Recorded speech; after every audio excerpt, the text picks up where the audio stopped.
গতকাল নুসরাতের যে কাণ্ড, সেই কাণ্ডে আপনারা জানেন একটা রায় হয়েছে। সেই রায়ে 2019 সালে যাদের 16 জন মানুষকে ফাঁসি দেওয়া হয়েছিল, সেই ফাঁসির আসামিদের মধ্যে 10 জনের খালাস দেওয়া হয়েছে এবং 4 জনের যাবজ্জীবন, আরো 2 জনের ফাঁসি এখনো বহাল রাখা হয়েছে।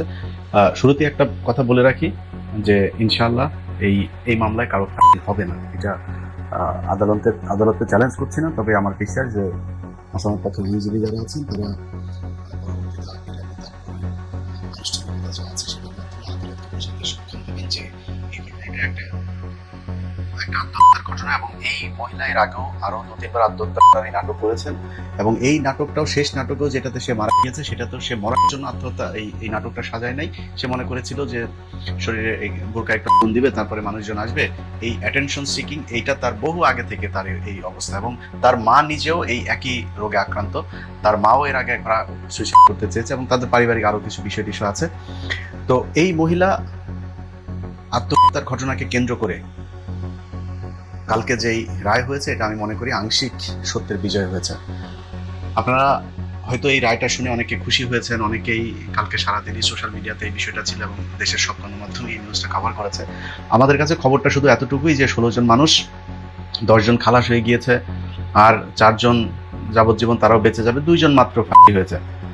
দেখেন, একজন মানুষও ফাঁসি হওয়া তো পরের কথা, একজন মানুষের 1 বছর 1 মাস জেল খাটাটাও ওই ব্যক্তির জন্য ব্যক্তিগত অনেক বিশাল বড় একটা কষ্টের ব্যাপার। এবং বাংলাদেশের যেই জেলখানার যে অবস্থা, সেখানকার যে সুযোগ সুবিধা, সব মিলিয়ে এই 16টা পরিবারের, আমি সবার সাথে আমার যোগাযোগ হয় নাই, কিন্তু যতজনের সাথে যোগাযোগ হয়েছে এবং যাদের মাধ্যমে আমি সব পরিবারের খবর জানতাম, এই যে মেয়েটা এখন যাবজ্জীবন, একটা মেয়ে আছে, এই মেয়ের জীবনের সব শেষ। তার অর্থ সম্পদ, পরিবার, সবকিছু শেষ। তার পৃথিবীতে জেল থেকে বের হয়ে আসার পরেও তার পৃথিবীতে বেঁচে থাকার আর কোনো কিছু অবলম্বন, শুধু জীবনটাই ফিরে পাবে, আর কিছু নাই। 19 সাল থেকে 2026 সাল পর্যন্ত 7 বছর যে মানুষগুলো জেল খেটেছে, এবং মানে এত তড়িঘড়ি করে এই মামলার রায় হয়েছে যে ওই বছরই তাদেরকে ফাঁসি দেওয়া হয়। সেই ফাঁসির পর থেকেই তারা আজকে 7টা বছর এই কন্ডেম সেলের মধ্যে তারপরে থাকছেন। আমি জেলখানায় দেখার সুযোগ হয়েছে কে কিভাবে থাকেন এগুলো। তো যারা কন্ডেম সেলে থাকেন, সেই মানুষগুলো কত কষ্টে থাকেন, যারা জেলখানায় কোনোদিন গিয়েছেন বাংলাদেশে, তারা নিশ্চয়ই জানেন। তো খবরটা শুধু এতটুকু পর্যন্তই শেষ না যে 10 জনের খালাস হয়ে গেল, সামনে আরো হয়তো 6 জনেরও খালাস হয়ে যাবে, এই পর্যন্ত শেষ না। এখানে আর অনেক কিছু বাকি থাকছে, সেইটারও বিচার হওয়া প্রয়োজন। প্রথমেই জানিয়ে রাখি যে নুসরাত, এই যে ঘটনা, যেটাকে হত্যাকাণ্ডের ঘটনা সাজানো হয়েছে, এই সাজানোর সাথে কয়েকটা পক্ষ জড়িত। এই পক্ষের মধ্যে সবার আগে যারা জড়িত সেটা হচ্ছে ভারত। ভারত কিভাবে জড়িত? যখন মাদ্রাসায় ঘটনাটা ঘটলো, তখনই এখানে পিবিআই, তখন বনোজ কুমার ছিল প্রধান, তিনি ঢুকলেন যে মাদ্রাসার হুজুরদেরকে পেটানোর, মারার একটা সুযোগ হয়েছে। কারণ ভারতের মূল টার্গেটটাই ছিল এই দাড়ি টুপিওয়ালা, যারা ইসলাম প্রিয় মানুষ, যারা ইসলাম ধর্ম পালন করে, এই ধরনের মানুষরা তাদের মূল শত্রু ছিল। যখন দেখলো মাদ্রাসা পাওয়া গিয়েছে, এখানে এই পক্ষ মুসলমান, ওই পক্ষ হুজুর, তো দুইটারই তো একসাথে সাইজ করা যাবে, এক ঢিলে তারা 2 পাখি মেরেছে। কিভাবে কাজটা করেছে দেখেন। বনোজ কুমার প্রথমে তার পক্ষের, পিবিআই এর যে পুলিশ ছিল, এর মধ্যে সবচেয়ে জঘন্য একটা কাজ করেছে, সেটা হচ্ছে ওসি শাহ আলম। সেই ওসি তত্ত্বাবধায়ক সরকার ক্ষমতায় আসার পরেও সে চাঁদপুরের সম্ভবত কচুয়া থানায় সে ওসি হিসেবে দায়িত্ব পালন করেছে। এটা নিয়ে ইউনূস সরকারের সর্বোচ্চ পর্যায়ে খোদা বক্সকে পর্যন্ত জানানো হয়েছে। খোদা বক্স আমাকে নিশ্চিত করেছেন যে আমরা দেখছি। 2 মাস পরে জিজ্ঞেস করলাম কি হইলো, তারপরে জি আমরা দেখছি, ইলিয়াস ভাই আপনি চিন্তা করেন, আমরা দেখছি। তারও আরো 1 মাস পরে যায় মেসেজ পাঠাইলাম যে স্যার কি দেখছেন। তো আমি ওই দিন মেসেজ পাঠালাম যে স্যার আপনার কি দেখা শেষ হয়েছে, আর কত বছর লাগতে পারে একটু জানাবেন। এটা বলার সাথে সাথে সে ফোন দিল, বললো ইলিয়াস আমরা এই বিষয়গুলো দেখছি, আপনি টেনশন করেন না। আবার ফের সে একই, শেষ দিন পর্যন্ত সে ওসি শাহ আলমকে সরায় নাই। বিএনপি সরকারের কাছে অনুরোধ থাকবে, যদি আমার কথা বিশ্বাস না হয় ফেনীতে যাবেন, ফেনীতে যায়, কারণ আমি তো আমার লোক ফেনীতে সংবাদ সংগ্রহ করেছে, আমি তাদের সেই ফুটেজগুলো, আমি যখন স্ক্রিপ্ট লিখি আমার তো এগুলো সব দেখতে হয়, আমি পুরো সব দেখেছি। সেই মানুষগুলোর যে আর্তনাদ, এই শাস্তি পৃথিবীতে আর কতটুকু হবে কি হবে না আমি জানি না, যারা কিনা এই মানুষগুলোকে 7টা বছর এইভাবে কষ্ট দিল, এদের শাস্তি মৃত্যুর পরে হবে, এটা আল্লাহর কাছে বিচার দিয়ে রাখলাম। তবে যারা পৃথিবীতে আপনাদেরকে আল্লাহর প্রতিনিধি হিসাবে বিচার করার জন্য সুযোগ দিয়েছে, সরকার থেকে শুরু করে বিচারক, আপনাদের কাছে অনুরোধ থাকলো সেই ফেনীতে যাবেন, গিয়ে সেখানে দেখবেন, জিজ্ঞেস করবেন এই ওসি শাহ আলম কি করেছে। একজন মানুষকে মেরেছে, তাকে তার পরিবারকে ভিডিও কল দিয়েছে, ফোনে কল দিয়েছে, হোয়াটসঅ্যাপে কল দিয়েছে, ইমোতে কল দিয়েছে, দিয়ে তাদেরকে শুনিয়েছে যে টর্চার করছে, তখন তারা বলছে যে আব্বা আম্মা আমারে বাঁচাও, এই সেই এইভাবে বলে বলে তারপরে তার পরিবারের কাছ থেকে টাকা নেওয়া হয়েছে। সেখানে একজন আছে আওয়ামী লীগ নেতা রুহুল আমিন, সে আবার পয়সাওয়ালা, তার পরিবারের কাছ থেকে আমার ঠিক মনে নাই অ্যাট এ টাইমে চেক 45 লক্ষ 50 লক্ষ এরকম বড় বড় অঙ্কের টাকা তাদের পরিবারের কাছ থেকে। আর অন্যান্য পরিবার, এই আসামিগুলোর মধ্যে অনেকের বাড়িও নাই, বাড়ি পর্যন্ত বিক্রি করে দেওয়া, তারপরে এই পিবিআইয়ের শাহ আলম সহ বনজদেরকে টাকা দিতে হয়েছে। সেই শাহ আলমের বিচার হওয়া দরকার। এখানে কয়েকটা পক্ষ, একটা পক্ষ বনজের সাথে ওই সময় ফেনীতে পিবিআইতে যারা ছিল, সময় টেলিভিশনের এক শুয়োরের বাচ্চা আছে, যে শুয়োরের বাচ্চা এই বনজের কাছ থেকে প্রেসক্রিপশন নিয়ে বিশাল এক অনুসন্ধানী প্রতিবেদন তৈরি করেছিল, তার নাম হচ্ছে ওমর ফারুক। এই কুকুরের ছানা এই বনজ কুমারের লিখে দেওয়া আপনার বিশাল আকারের এক চিত্রকর্ম নিয়ে তারপরে এইটাকে হত্যাকাণ্ড সাজাইলো। এর সাথে প্রায় সব গণমাধ্যম, কারোর কোনো ইনভেস্টিগেশন নাই, কারোর কোনো জিজ্ঞাসাবাদ নাই, কোনো কিছু নাই, দেখা নাই, একদম যেভাবে বনজ কুমাররা বলে দিয়েছে সেইভাবে। আরেকজন আছে, ওই যে গরিবের এক বালিস্টার ছিল, বালিস্টার আপনার সুমন, এই শুয়োর ছানাও এই বনজের টাকা পয়সা খায় তারপরে এইটাকে হত্যাকাণ্ড বানানোর জন্য সেই ওসি মোয়াজ্জেমের কথা আপনাদের মনে আছে, তার সম্ভবত 8 বছর জেল হয়েছিল, 5 বছর তিনি সার্ভ করে তারপরে বের হয়েছিলেন জামিনে। সেই ব্যক্তি তার চাকরি হারিয়েছেন, জেল খেটেছেন, সারা বাংলাদেশের মানুষের কাছে ক্রিমিনাল সেজেছেন। সেই মানুষটাকে এই ব্যারিস্টার সুমন, ওমর ফারুক ওই দিক থেকে কমলদা পর্যন্ত সেখানে গিয়ে তারপরে তদারকি করত। সময় টেলিভিশনের ওই সময়কার সম্ভবত তার নাম বখতিয়ার মুন্না, সে ফেনীর প্রতিনিধি ছিল, বাদী পক্ষের একজন আইনজীবী ছিলেন।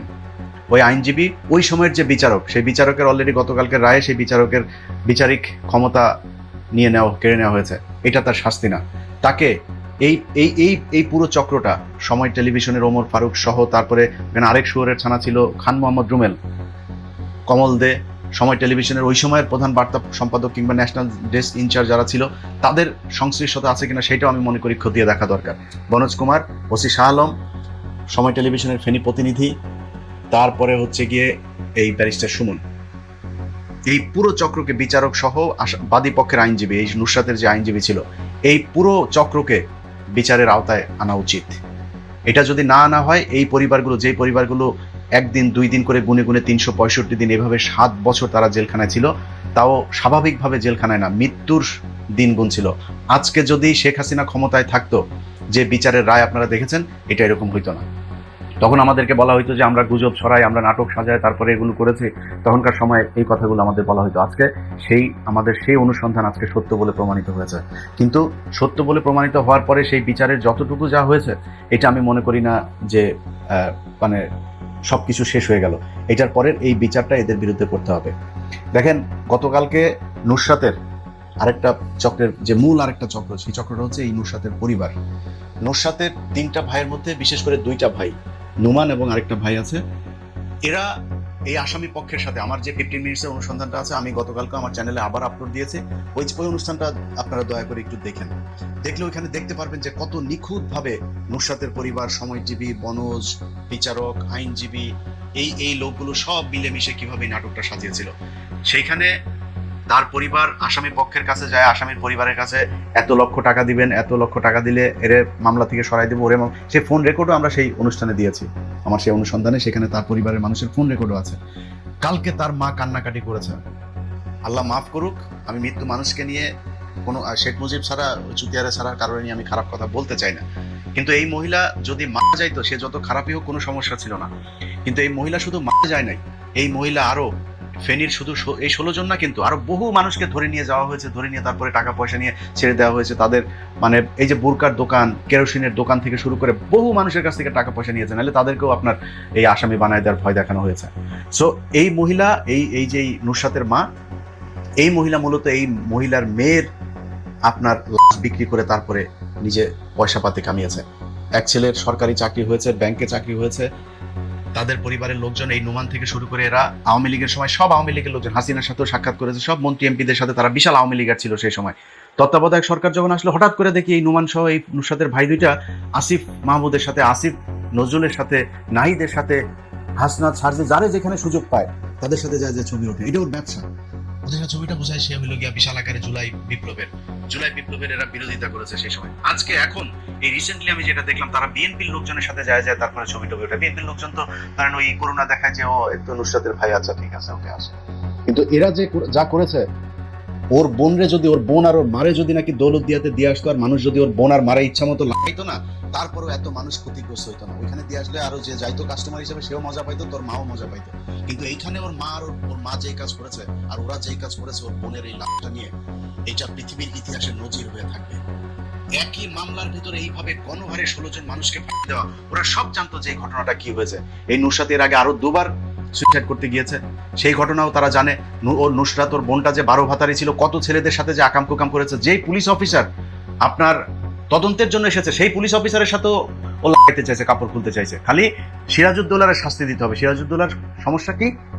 সিরাজউদ্দৌলা তার এই যে 12 ভাতারিপনার এটার জন্য তার টিসি দিতে চেয়েছিল। সিরাজউদ্দৌলা তার বুরকার মধ্যে ফোন পেয়েছিল, সেই ফোন কেড়ে নিয়ে তারপরে এই পোলাপানের সামনে নিয়ে ডেকে নিয়ে তারপরে তারা অপমান করেছিল। এটা হচ্ছে সিরাজউদ্দৌলার। আমার এই 15 মিনিট দেখেন, সব আপনার কাছে পানির মতো পরিষ্কার হয়ে যাবে। এখন আজকে যেই রায় হলো, এই রায়ের পরে আমার সরকারের প্রথমেই কয়েকজনের কাছে আমার কৃতজ্ঞতা জানানো উচিত। এই সরকার প্রথম তো অবশ্যই সরকারের আইনমন্ত্রী, অ্যাটর্নি জেনারেল তাজুল ভাই, শিশির মনির, তারপরে আরো একজন আছেন এস এম শাহজাহান সহ তাদের বেশ কয়েকজন আইনজীবী আছেন এই মামলায় আসামি পক্ষের জন্য কাজ করেছেন।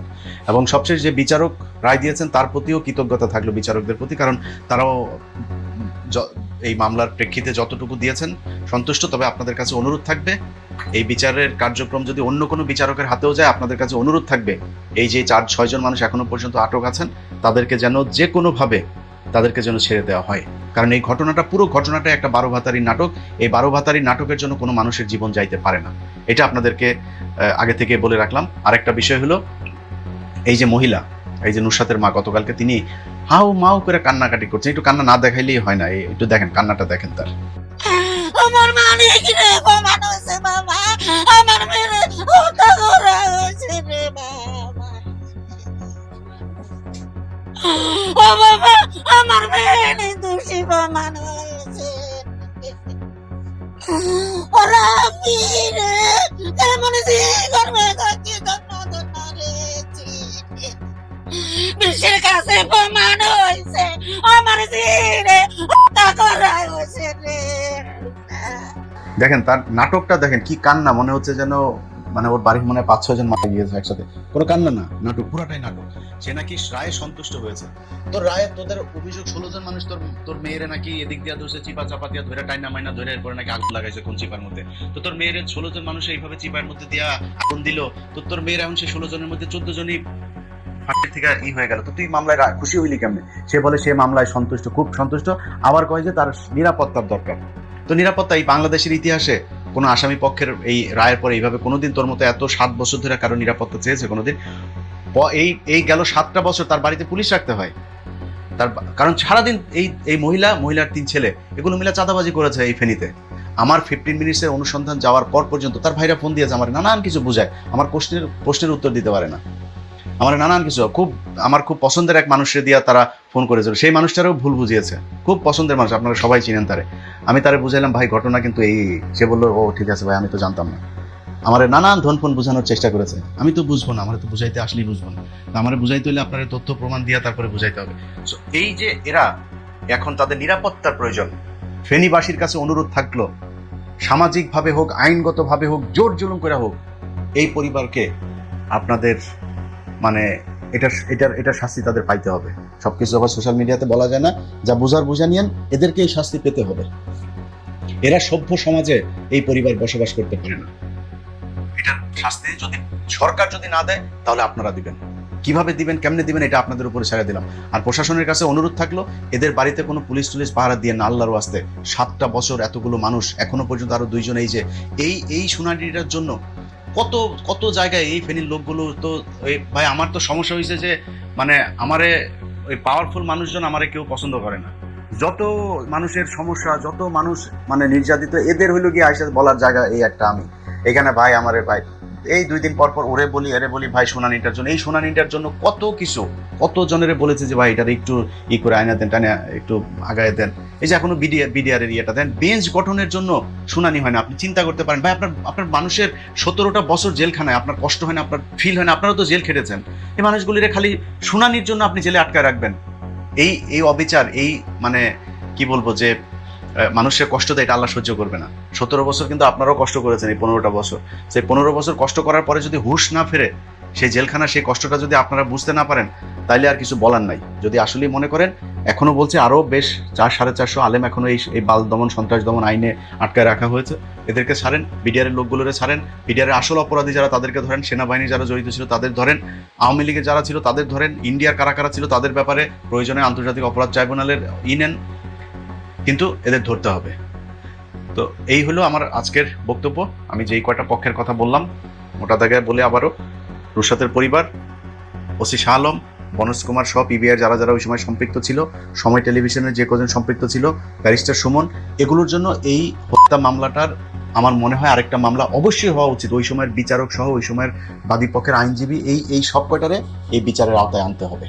এটা যদি আনে, ভবিষ্যতে এই ধরনের এই কনস্পিরেসি করে তারপরে মানুষকে, নিরীহ মানুষকে এইভাবে এই কন্ডেম সেলের মধ্যে বছরের পর বছর রাখার যে ব্যবস্থা করা হয়েছিল, এটা করার আর ভবিষ্যতে কোনো সাহস পাবে না। আর সবশেষ একটা জিনিস বলে রাখি, সেটা হলো আমি এটা করার পরে ফেনীর একটা ছোট একটা মানে পেজ আর কি, ওইখানকার স্থানীয় এক পত্রিকার নাম দিয়ে একটা পেজ খোলা।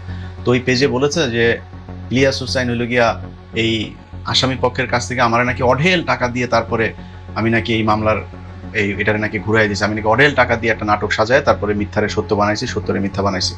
তো ভাই আপনি সহ আমার সমালোচনা করেন, আমার অনেক সমালোচনা করার অনেক জিনিস আছে, আমি ভুল করি, আমার পাপ আছে, আমি ফেরেশতা না ভাই, সমালোচনা করেন, কিন্তু এই মানে কোনো নির্যাতিত মানুষের কাছে কোনোদিন ইলিয়াস হোসেন কোনোদিন টাকা পয়সা নিয়েছে? দেওয়া ছাড়া নিয়েছে কোনোদিন টাকা পয়সা? আমার টিম ফেনীতে যাওয়ার পরে আমার টিমের ওই হোটেল ভাড়াটা দেওয়ার জন্য জিজ্ঞেস করেন, ওই আসামি পক্ষের এই লোকজন যারা আছে তাদের জিজ্ঞেস করেন, আরেক সাংবাদিকও আছে 2-3 জন, এই লোকগুলোর যা জিজ্ঞেস করেন যে আমার এই হোটেল ভাড়াটা আমার লোক যখন গিয়েছিল দেওয়ার জন্য কত পারাপারি করেছে। আমার রিপোর্টার আমার জিজ্ঞেস করলো, ভাই এই ব্যাপারে ওনারা খুব তারা পারাপারি করছে, খাইতে আসছে, এখন ওই খাবার বিল তারা দিবে। আমার ঠিক আছে, খাইতে আসেন, খাবার তো খান, সমস্যা নেই, ওইটা বিল দিতে চাইলে দেখ, হোটেলের বিল টেল কোনো কিছু নেওয়া যাবে না। 4 আনা পয়সা এই পুরো আসামি পক্ষের এতগুলো পরিবারের কোনো পরিবার থেকে যদি 4 আনা পয়সার একটা সিকি যদি ইলিয়াস হোসেন বা ইলিয়াস হোসেনের কোনো লোকজনের কাছে যদি কেউ দিয়ে থাকে, এটা প্রমাণ করতে পারেন, জীবনে কোনোদিন এই এত নীতিবান হয়ে তারপরে কথা বলতে আসবো না আপনাদের সামনে। সো সব জায়গায় রাজনীতি করা ঠিক না। আল্লাহ, জীবনে বহু পাপ করি, বাট এই যে বাবুল আক্তার সহ এই যে কত আলেম, এই যে এই মানুষগুলিও যে কটা মানুষ বাঁচাইছে, আল্লাহর কাছে যাই ক্লেম করতে পারবো যে আল্লাহ কিছু ভালো কাজ করছিলাম, এটার জন্য জীবনের পাপ বলে মাফ করে দেন। তো সবখানে এই মানে জায়গায় করতে না, এটা করা ঠিক না। ইলিয়াস হোসেন ওই জায়গায় যেদিন যাবে, সেই দিন ইলিয়াস হোসেনের